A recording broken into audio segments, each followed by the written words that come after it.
Συνάδελφοι, έχει ξεκινήσει ο νέος κύκλος των αγροτικών κτηνοτροφικών κινητοποιήσεων με στόχο να ανατρέψουμε στον δρόμο τις πολιτικές που μας ξεκληρίζουν, τις πολιτικές της κυβέρνησης, τη νέα κοινή αγροτική πολιτική, η οποία οδηγεί σε συγκέντρωση γης, ζωικού κεφαλαίου και παραγωγής σε λίγα χέρια, το κόστος παραγωγής, τις πολύ χαμηλές τιμές στα προϊόντα και πάνω από όλα το θεμελιώδες αυτή τη στιγμή ζήτημα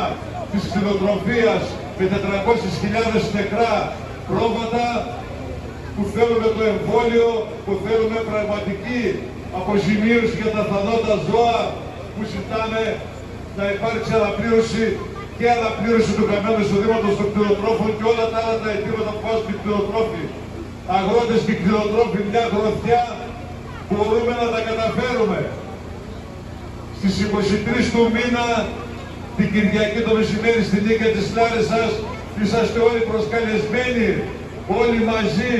να αποφασίσουμε για το μέλλον μας, να αποφασίσουμε για την κλιμάκωση των αγροτικών μας κινητοποιήσεων, να βγούμε με πλούκα, να βγούμε ένα τσουνάμι τρακτέρ και κόσμο που θα πνίξει και την αντιλαϊκή πολιτική, που θα πνίξει και τα εμπόδια και τον κρατικό αυταρχισμό και θα αναγκάσει την κυβέρνηση να δώσει λύσεις, θα αναγκάσει την κυβέρνηση να ικανοποιήσει τα δίκαια αιτήματά μας, γιατί συνάδελφοι, αν δεν ικανοποιηθούμε,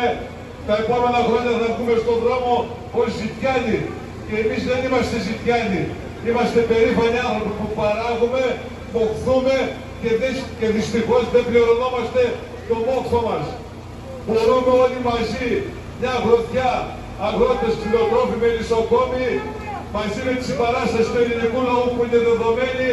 να στείλουμε ένα ξεκάθαρο μήνυμα